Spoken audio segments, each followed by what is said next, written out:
Hello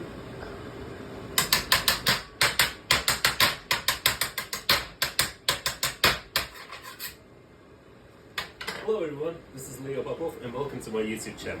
Tonight I'll be cooking homemade teriyaki chicken in the Japanese style. So what you're gonna do is, please take out this knife and make sure it's very sharp. So grab a chicken breast and slice it into little cubes, about this size. So kind of like a tablespoon, or maybe a little less than a tablespoon. So cut it this way, into cubes, about half an inch of cubes.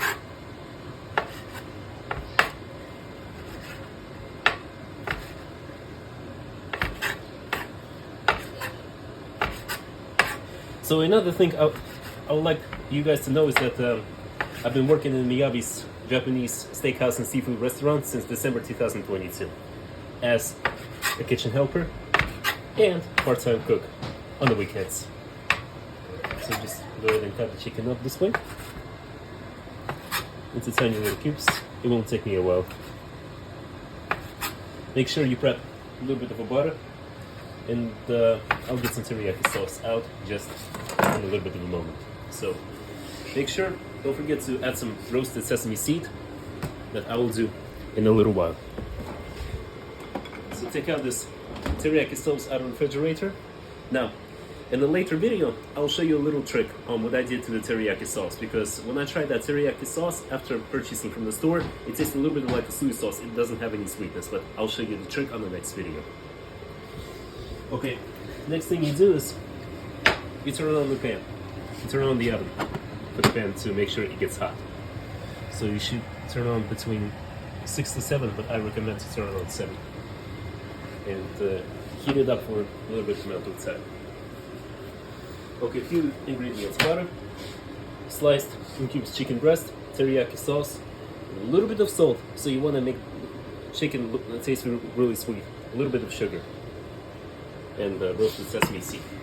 Those are the ingredients you need to make the homemade teriyaki chicken. Okay, so you just want to make sure this pan gets heated up. Now, once the pan starts to heat up, you add oil of any kind that you really want.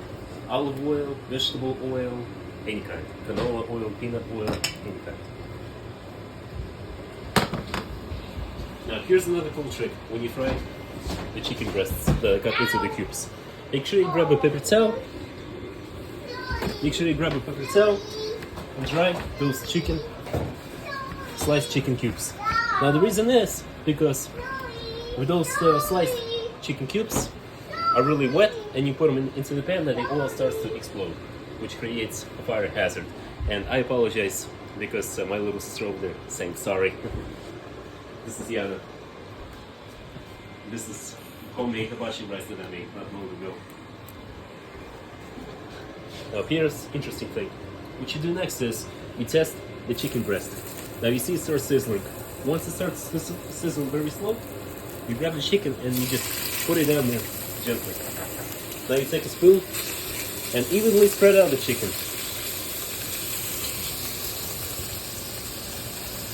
Once you spread out the chicken evenly, you cook about for probably, believe it or not, 1 minute to 2 minutes. Once you see the chicken starts getting the white coat around, and then you slowly flip the chicken to the other side. Now this goes to hibachi chicken and to teriyaki chicken. You gotta cook it evenly. Now before I put all the ingredients down, you have to make sure that all of the chicken pieces are covered in a white layer. Or, excuse me, fried in a white layer. What I do next is just to add a tiny bit of salt. Do not put a lot of salt for teriyaki chicken. You gotta maintain the sweetness.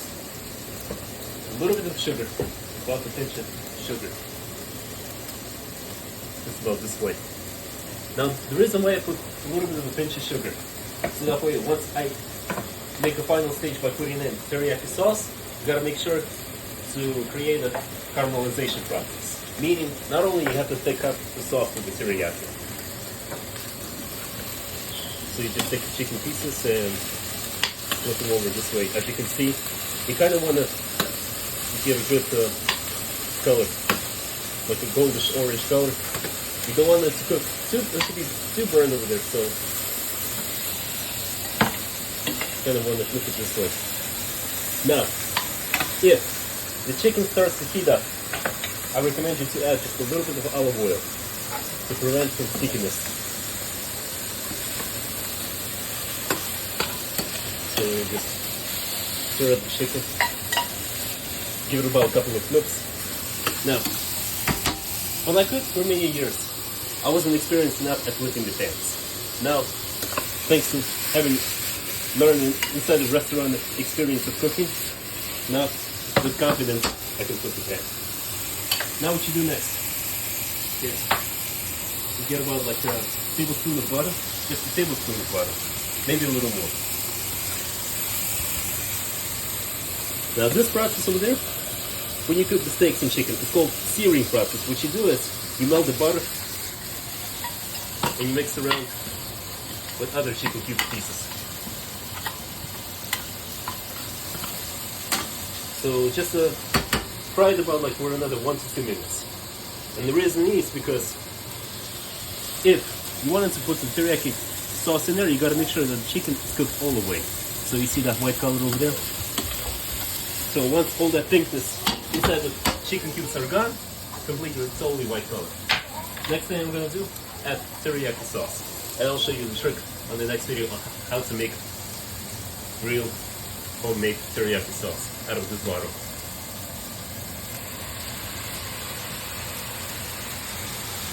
So, just put about like a tablespoon or 1.5 tablespoons of teriyaki sauce until you cover up everything.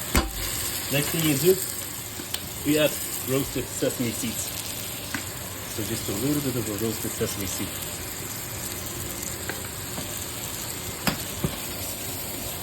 Next thing you do is continue to flip until all of that rich flavor of teriyaki sauce is covered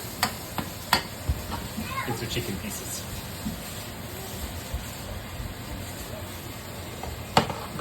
Now, if it's not enough teriyaki sauce to cover up, I'll suggest you to add just a little bit more teriyaki sauce. Next thing you do, if the sauce isn't thick enough, add a little bit of butter to it.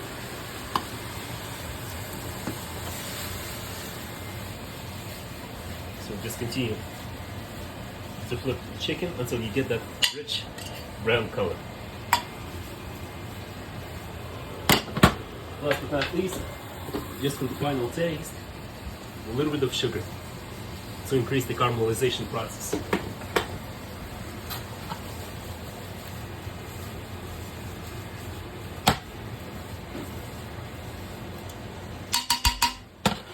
There you go, ladies and gentlemen.